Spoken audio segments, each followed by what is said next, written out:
Bulan Ramadan itu bulan keberapa bagi orang Islam? Ayo, saya kasih kau hadiah. Mana ini uangku? Uang merah. Anda teriak, mestinya naik dulu baru jawab.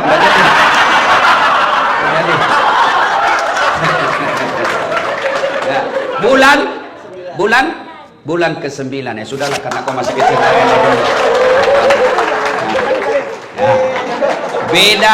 Beda berkahnya uang ustadz dengan uang kepala pertanian. Ayo, disebut bulan Ramadan karena hitungan bagi orang Arab waktu itu zaman Rasulullah, Ramadan itu bulan ke-9, September kalau kita orang pakai kalender Masehi. Kalau kalender Hijriah, Ramadan itu bulan ke-9. Bulan Ramadan ada beberapa namanya yang akan datang ini. Satu, kita umat Islam menyebutnya dengan bulan puasa. Kata puasa sesungguhnya ada yang identik, sama penggunaannya tapi beda maknanya, yaitu saum dengan siam. Kalau perintah puasa memakai kata siam. Ya ayyuhalladzina amanu kutiba alaikumus siam kama kutiba alal ladzina min qablikum la'allakum tattaqun. Artinya apa? Kurang lebih Allah mewajibkan kita puasa. Kata siam di sini berarti menahan diri dari makan, minum dan berhubungan badan secara sengaja. Saya ulang. Ya, yang membatalkan puasa, makan, minum, berhubungan badan secara sengaja, itu batal puasanya. Yang ditahan, makan, minum, berhubungan badan, dan segala yang membatalkan puasa dari fajar sampai subuh. Fajar sampai subuh. Bagaimana kalau hari pertama, Ustaz? Karena kita selama ini terbiasa sarapan bubur ayam, habis satu mangkok, hari pertama Ramadan, rezekimu yang satu mangkuk. Lanjutkan, tetap sah. Sampai di kantor jam 9 lupa lagi. Saya puasa, lanjutkan. Itu rezekimu. Siang lagi lontong ayam, habis rezekimu. Tapi keterlaluan kalau 3 kali. Tapi anggaplah betul-betul lupa, sah. Bagaimana kalau lagi makan, Ustaz? Sudah habis tengah, tiba-tiba ingat puasa, maka yang ada di mulut, muntahkan, cuci mulut. Jangan, sudah terlanjur, batal. Itu sudah batal, sudah batal. Ya, bagaimana kalau berhubung? Yang paling banyak itu kan makan minum. Bagaimana kalau berhubungan badan? Selama kau tidak sengaja,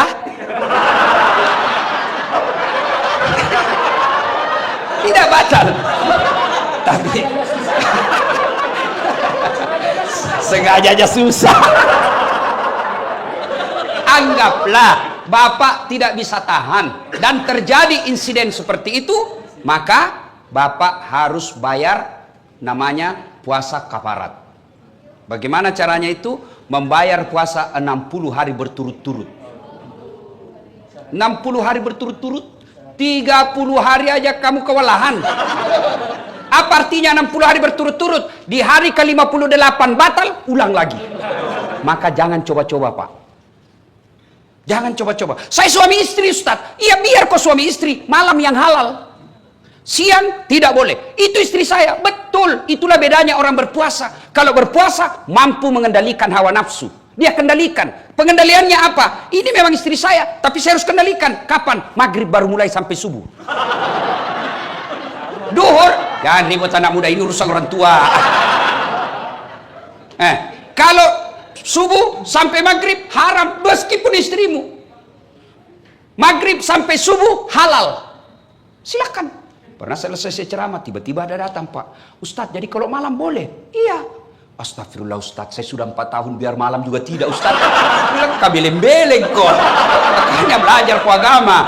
Datang pula Ustadz. Jadi kalau kita Ustadz suami istri, ya siang tidak boleh, malam boleh. Kalau pacaran Ustaz jadi malam boleh, siang malam tidak boleh.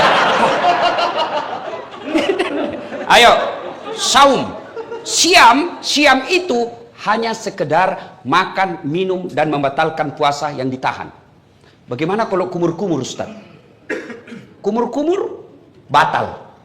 Kenapa bisa? Saya lihat kumur-kumur 3 kali masuk, cuma 1 keluar. Itu batal. Bagaimana? Itu bercanda. Kalau yang sebenarnya, selama niatmu bukan mau membasahi kerongkongan, tidak membatalkan puasa. Kapan niatmu sudah membasahi kerongkongan, batal. Bagaimana sikat gigi?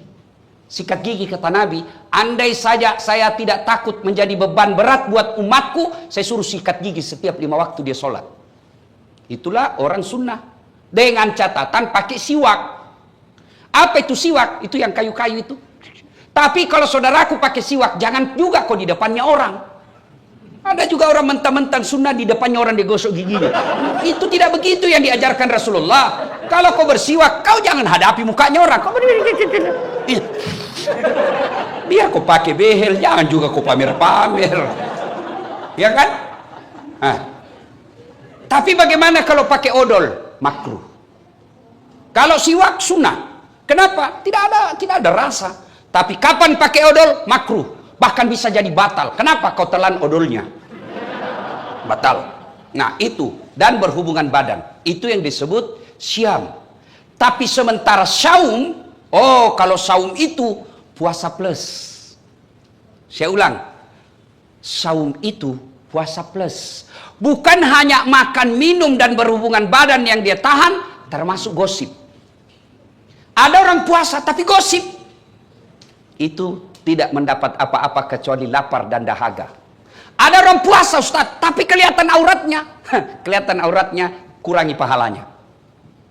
Imam Al-Ghazali mengibaratkan puasa itu seperti buah. Pelanggaran agama iris. Pelanggaran agama iris. Pelanggaran agama iris. Iris. Akhirnya tidak ada daging buahnya. Tinggal apa? Buahnya, tulangnya, batoknya. Ada yang mau makan? Tidak kan? Itulah orang yang berpuasa tidak mampu mengendalikan dirinya dari hal-hal pelanggaran agama. Dia puasa Ustaz, tapi gosip. Iris. Jadi besok-besok kalau di kantor ini ada yang gosip, iris. Wih, diiris puasamu. Kasih nasihat. Karena di depan-depan ini biasa kan banyak tukang gosip. Saya aja kalau pergi kantor-kantor pemerintah itu, kan saya kemana-mana pakai sarung Pak. Pernah lah saya satu ke situ, ke suatu bank, nyetor, yang terima, enggak tahu apa sih namanya yang terima duit di depan itu. Begitu saya masuk, saya dengar dia bilang, ih salah masuk, dia kira masjid. Karena saya pakai sarung. Saya dengar, saya tersinggung, kenapa saya pakai sarung, kau yang sibuk? Nggak jadi saya nabung, pulang saya Pak. Ini tadi aja ada yang gosip saya. Saya masuk dulu, itu juga bajunya yang di YouTube. Ya, iya toh, ada tadi saya dengar begitu. Astagfirullah. Itu di belakang. Duduk begitu tuh digosipnya tuh temannya. Dia nggak ngomong tapi bibirnya dong.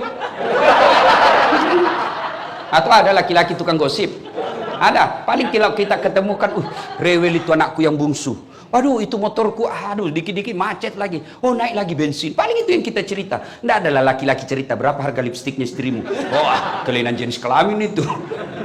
Ya, maka saudara-saudara sekalian, orang yang siam menahan saja dirinya dari yang membatalkan puasa.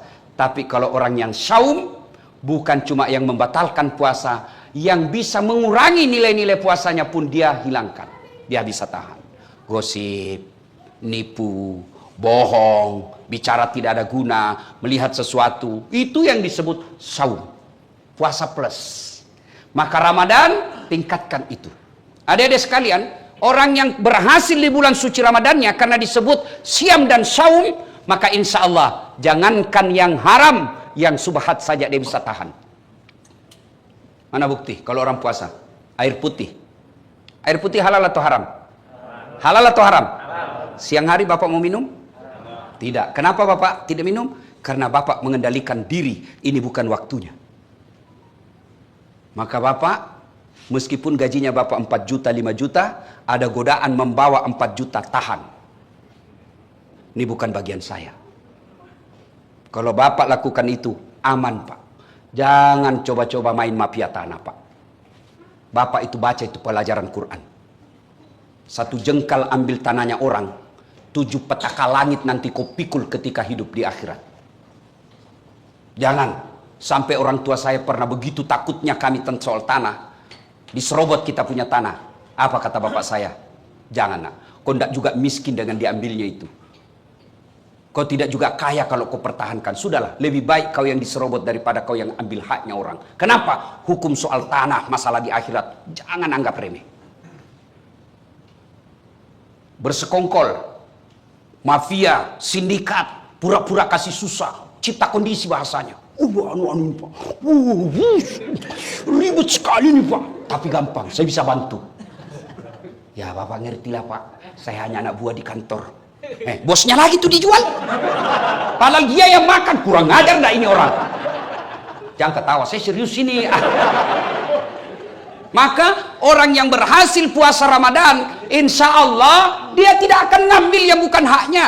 Yang nyata-nyata halal saja dia mampu tahan, apalagi yang nyata haramnya. Coba lihat kalau kita puasa Pak, nasi putih, halal, tapi kita tidak ambil ketika siang hari. Kenapa? Ini bukan saatnya. Dan kalau Bapak membantu orang, lillahi ta'ala, percaya Pak, tidak mungkin orang tidak kasih hadiah. Kita ini punya perasaan. Masyarakat yang Bapak datang di sini, mereka juga tahu berterima kasih. Dimudahkan, dilayani dengan baik, tutur kata yang bagus, senyum. Bapak dapat pahala dunia, pahala akhirat. Apa pahala dunia? Kepala kantor menilai, oh ini banyak laporan dari masyarakat, bagus pelayanannya, senyumnya baik, tutur katanya baik, pelayanan cepat, kasih prestasi. Apa? Penghargaan. Dunia. Akhirat, selama 30 tahun ngurus tanah, 30 tahun itu jadi amal jariah di akhirat kelak. Tapi kalau belum diurus, Bapak sudah minta panjar. Oke, kau dapat panjar 15 juta, 20 juta. Tapi habis 20 juta tidak ada kau dapat di akhirat kelak. Kan amal yang 20 juta, meskipun Bapak sudah jadi pensiun, masih dikenang jadi orang baik. Bukan Bapak yang dapat, tapi besok yang Bapak bantu. Meninggal sudah Bapak, tapi ada anaknya. Saya ingat bapaknya ini. Baik dulu ini bapaknya ini. Bagus sekali bapaknya. Bantu anaknya itu. Kenapa? Karena jasa kebaikan yang kita tanam. Maka orang yang berhasil puasanya tidak menghalalkan segala cara, mengambil yang bukan haknya. Karena orang berpuasa, yang nyata haknya saja mampu dia kendalikan, apalagi yang nyata bukan haknya, pasti dia mampu kendalikan diri. Puasa. Yang kedua, Ramadan disebut dengan bulan penuh ampunan atau bulan maghfirah. Seolah-olah Allah ingin berkata kepada kita, Das'at, 11 bulan kau lupakan saya, 11 bulan kau maksiat, 11 bulan kau tinggalkan saya. Wala tai'asu min rauhillah, jangan kau putus asa. Ampunanku jauh lebih besar. Kau datang membawa dosa penuh langit dan bumi, kata Allah, ampunanku jauh lebih besar. Kau datang bertobat dengan berlari, berjalan aku menyambutmu dengan berlari. Subhanallah. Allah sangat mencintai orang yang bertobat. Wala tai'asu min rauhillah. Ada yang selama ini tidak pakai jilbab, ada yang selama ini banyak berzina dengan pacarnya, ada yang selama ini banyak nipu, ada yang selama ini banyak menghalalkan segala cara. Kata Allah, kau jangan putus asa. Saya hadirkan kau 1 bulan untuk mencuci dan membersihkan dosa-dosamu. Ibaratnya Bapak bawa pakaian laundry kotor, Allah sediakan pencucinya. Apa itu? Bulan suci Ramadan. Maka merugi orang yang masuk Ramadan tidak memperbanyak bertobat. Bagaimana cara bertobatnya? 1, dengan pelihara puasa dengan sebaik-baiknya. Dengan puasa dengan sebaik-baiknya, otomatis mengampuni dosa. Rasulullah bersabda, man shoma ramadana imanan wa ihtisaban ghufira lahu ma taqaddama min zambihi. Barang siapa yang berpuasa di bulan suci Ramadan dengan niat iman dan ikhlas semata-mata karena Allah, diampuni dosanya yang telah lalu dan yang akan datang. Dengan puasa berarti Allah mengampuni dosa dan kesalahan kita. Yang kedua, bulan Ramadan ini cara bertobatnya, yang kedua adalah perbanyak istighfar. Astaghfirullahaladzim azim wa atubu ilaihi la ilaha illa anta subhanaka inni kuntu minadz zalimin. Istighfar paling baik menjelang buka puasa. Makanya dulu sebelum ada TV-TV swasta, TVRI kan kita lihat menjelang buka puasa kan istighfar. 5 menit sebelum buka puasa sudah istighfar itu televisi. Nashhadu Allah ilaha illallah wa nastaghfirullah nas'aluka ridaka wal jannah wa na'udzubika min sakhatika wan nar. Sekarang hilang semua itu, Pak. Yang ada begitu mau buka puasa, saya ketua partai ini, nggak ada urusan sama kamu. Saya ini direktur ini apa semua itu. Akhirnya orang yang tadinya secara nasional istighfar melalui media massa hilang semua itu. Maka saudaraku, menjelang buka puasa banyak-banyak istighfar. Duduk istighfar menghadap ke kiblat. Bagus lagi kalau dalam masjid.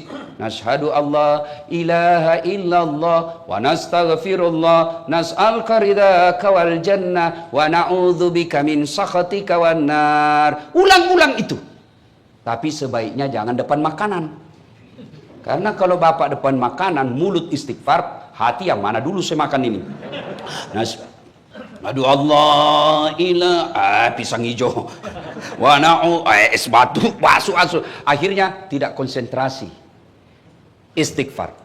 Cara pertama menghapus dosa, sempurnakan puasa. Cara kedua perbanyak istighfar. La ilaha illa anta subhanaka inni kuntu minadz zalimin. Atau bapak bangun sholat tengah malam, istighfar kepada Allah.